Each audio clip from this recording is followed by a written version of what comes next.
Assalamualaikum warahmatullahi wabarakatuh. Kami dari kelompok 13 mempresentasikan the role of industries, environmental reputation, and competitive intensity on sustainable marketing strategy. Untuk info artikelnya, nama jurnal Customer Environmental Concern Approach. Judul artikel The Role of Industries, Environmental Reputation, and Competitive Intensity on Sustainable Marketing Strategy. Autor Muhammad Tahir Dangko, Big Four Mona and Kamran Ghazmi, tahun terbit 2019, kuartil pertama. Motivasi autor, tujuan autor menulis artikel ini, yang pertama menguji dan menyelidiki pengaruh interaktivitas yang dirasakan apakah dapat mengurangi gangguan produk atau tidak. Yang kedua, makalah ini memberikan beberapa pemahaman tentang bagaimana kekuatan organisasi, strategi pemasaran, keberlanjutan mereka, dan mereka harus mempertimbangkan faktor-faktor apa yang harus diadopsi seperti itu strategi. Yang ketiga, makalah ini memperkuat efek kepedulian lingkungan pelanggan terhadap memahami apa yang mempengaruhi keberhasilan adopsi dan implementasi pemasaran berkelanjutan dengan menyelidiki faktor yang paling berpengaruh seperti reputasi lingkungan, industri, dan intensitas kompetitif. Riset Gap studi ini secara khusus mengkaji dampak penggerak industri terhadap strategi dan kinerja pemasaran berkelanjutan. Logikanya, mungkin ada faktor lain yang mempengaruhi keberlanjutan atau dimensi lain yang tidak dibahas dalam penelitian ini.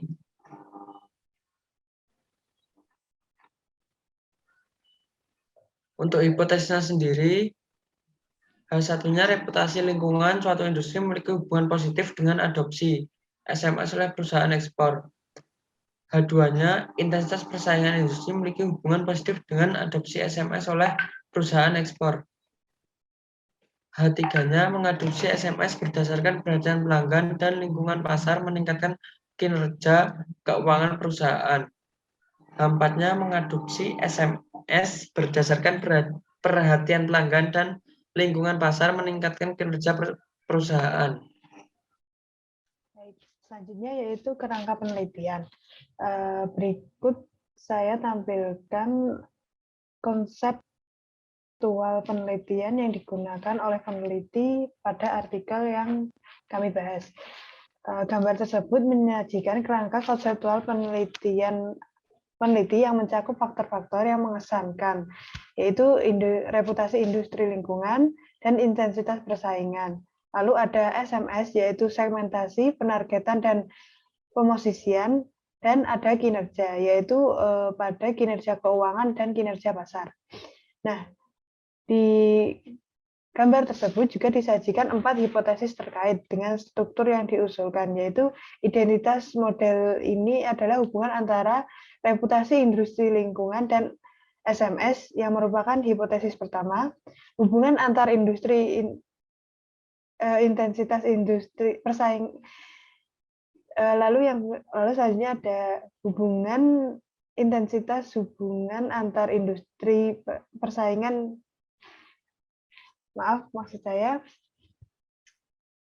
hubungan antar industri, yaitu intensitas persaingan dan SMS yang merupakan hipotesis kedua. Lalu terdapat hubungan positif antara adopsi SMS dan kinerja keuangan yang merupakan hipotesis 3.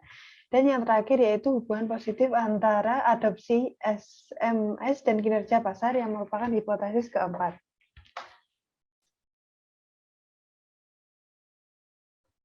Selanjutnya yaitu kita akan bahas sampel. Nah, untuk menguji hipotesis ini, populasi target ekspor Iran, perusahaan Iran dalam 7 industri manufaktur di mana SMS diterapkan dan dikonsultasikan. Lalu selanjutnya ada time series, yaitu waktu penelitian membutuhkan waktu sekitar 2 bulan.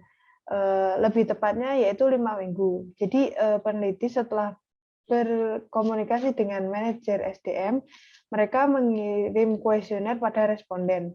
3 minggu kemudian setelah mengirim kuesioner tersebut, Manajemen SDM menerima panggilan telepon kedua dan paket berisi pengingat dan surat terima kasih yang dikirim dari peneliti kepada mereka yang belum menanggapi kuesioner melalui manajer SDM. Nah, selanjutnya 2 minggu kemudian surat terakhir dikirim kepada mereka yang sama sekali belum merespon kuesioner tersebut.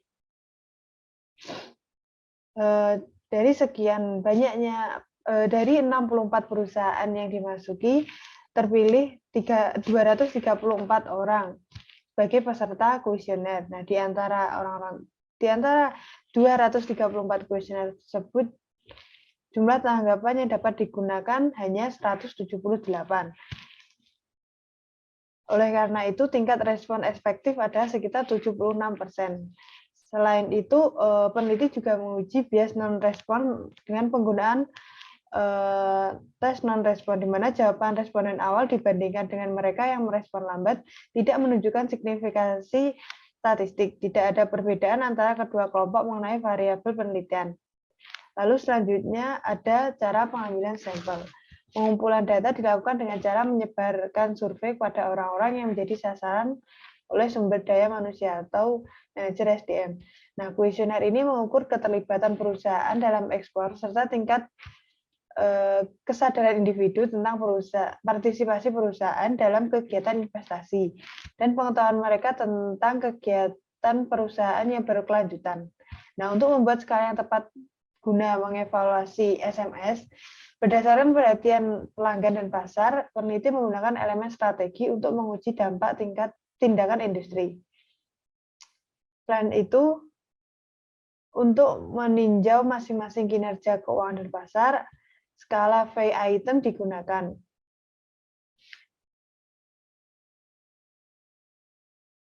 Lalu yang terakhir ada alat uji. Dalam penelitian ini, data yang diperoleh akan dianalisis menggunakan metodologi model persamaan struktural. Model persamaan struktural dalam perangkat lunak IGS berbasis ellipse reweighted least square atau disingkat sebagai ERL. ERLS digunakan untuk menilai validitas dan relevansi langkah-langkah dalam model konseptual. Selain itu, mereka juga karena keterbatasan ukuran sampel, peneliti juga menerapkan pendekatan hemat biaya dengan skor komposit sebagai indikator variabel tersembunyi. ERLS yang seperti saya sebutkan tadi merupakan metode evaluasi yang mengasumsikan distribusi elips multivarian. Nah, distribusi normal multivarian juga dievaluasi dengan kemungkinan maksimum atau disingkat sebagai ML. Prosedur estimasi ML mengasumsikan distribusi normal multivarian, sedangkan teknik ERLS mengadopsi distribusi elips multivarian. Nah, alasan utama penerapan metode ini adalah untuk menilai model struktural untuk memvalidasi pengukuran dan untuk mengenai data normal dan data abnormal.